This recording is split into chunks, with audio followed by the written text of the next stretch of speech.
داؤد علیہ السلام کے لیے ایک ستارہ طلوع ہوا تھا جس کے 6 کونے نظر آتے تھے۔ وہ جو 6 کونوں والا ستارہ نکلا تھا نا، یہودی کہتے ہیں کہ ہمیں یہ بشارت دی گئی تھی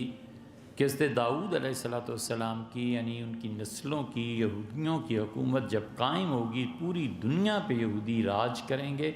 اس وقت یہ 6 کونوں والا ستارہ نکلے گا۔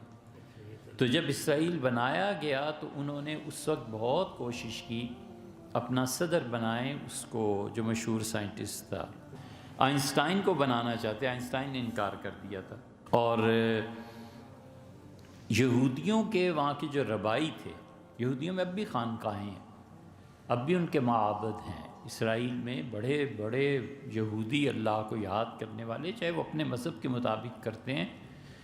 گھنٹوں کھڑے رہتے ہیں اور اللہ کی عبادت کرتے ہیں۔ یہودیوں میں بیعت کا سلسلے جاری ہے، یہودیوں میں سند جاری ہے، یہودی اللہ کو اپنے طریقے کے مطابق بہت یاد کرتے ہیں۔